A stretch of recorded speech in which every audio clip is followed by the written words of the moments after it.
Hi there, I hope you're doing well. My name is Mitesh, I'm a photographer and welcome to my channel.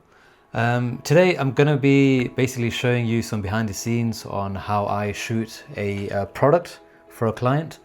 The product I'm going to be shooting is by a company called Atlantic, who basically sell creatine gummies. That's one of the flavors there, wild berries, and there's another one here as well, which is mango pineapple. Basically, you'll get an idea of how I shoot in a small space that I have, which is actually a bedroom converted into a studio. I also work from it as well, where I do my editing. So for those of you who want to get into photography or are thinking of converting a space into a studio, maybe you can get some ideas on how to do that as well.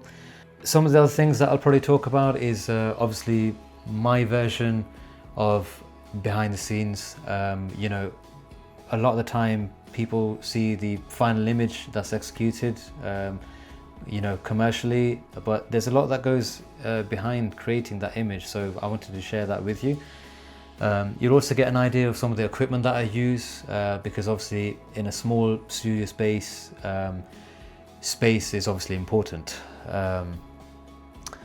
So there's a lot of things that I've chosen which might not be in all studios, but there's a reason for that. A lot of the stuff is actually budget friendly as well. So I might talk a little bit about that. Obviously the obvious things like lighting, what I use, and maybe some little things that I do to change the final look of the image as well. I'll also share my mood board that I normally share to the client, in terms of the inspiration, the color palette and things like that. So let's get right into it. So this is my studio space actually, which is basically the other side of the room. And these poles here are actually called, I believe they're called Veripoles, which is actually the things that I tend to use instead of like C-stands, because you probably can't tell, but from the floor it actually saves a lot of space for me. So yeah, basically what we're going to do is we're going to set up a table, which is what I'm going to create my shot on. So let's set all that up. We'll set some of the we're going to be using a scrim as well for diffusion for the light. So I'm going to roll that down. So once that's done, we're going to move on to the next step.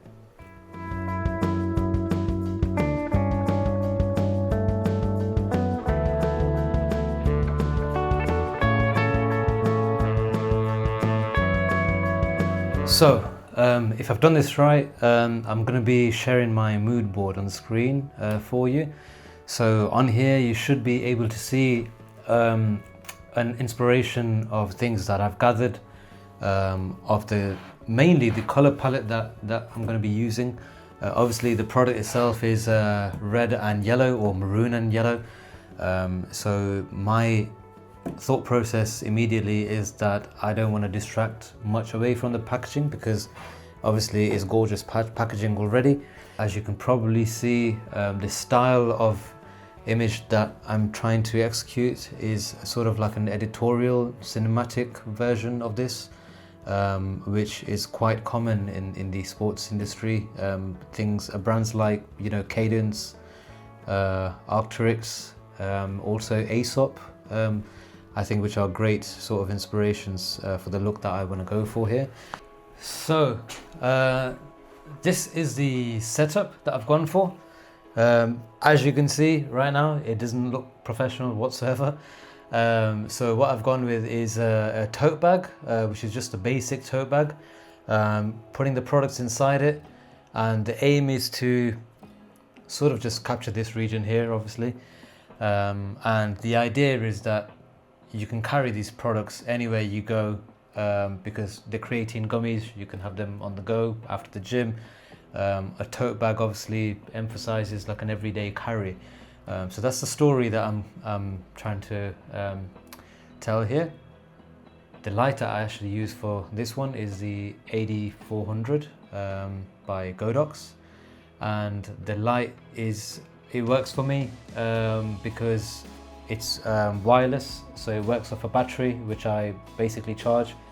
So it just reduces any wiring for me in a small studio, and it's quite powerful as well. So far it's been great and it works for me. I think I bought it somewhere around £600 to £700, somewhere around that, which was a couple of years ago, which I think is a decent for especially for a key light, and if you're just using one light, it's pretty much all you need most of the time. So this is actually going to create my background, which is like a backlit version into the products here, which I'm just going to move slightly here, and then once I've got that, once I'm happy with that, I'm going to introduce a second light which is going to go on the products itself.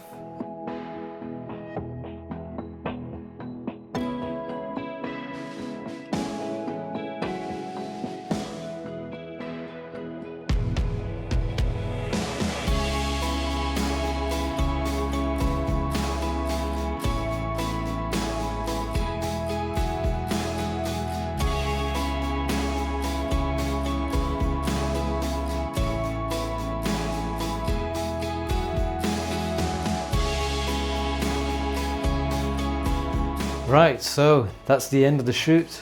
Just going to quickly show you what I actually executed in the end. So as we already discussed, this was a backlight that I used as my key light, to basically have a backlit sort of background coming into my product. In the end, I went for the tote bag and the products inside the tote bag to give that lifestyle feel, where, you know, it's sort of like an everyday carry for your product. That's the sort of intention that I was given behind the story here. And then I also introduced a second light, and the second light is also a Godox light as well, a bit less powerful, but it does the job. And I've basically got a scrim that's coming down over here, which basically creates a nice diffusion on the product itself as well, which I'll show you. Once I've edited a shot, I'll try paste it on the video here so you can see the final shot that I've created there. So that's everything from me today. I hope that you enjoy the video. If there's any questions that you have regarding this video, then just pop me a comment, and I'll happily answer any questions. If you'd like to see any more of this kind of stuff, behind the scenes, editing workflow, then just drop me a comment on what kind of content you'd like to see. If you're a brand looking for photos or new imagery, I'll leave my details below for you to contact me. But apart from that, please subscribe and like this video, because it really will make a difference. I appreciate you guys. Thank you so much. Thank you for watching.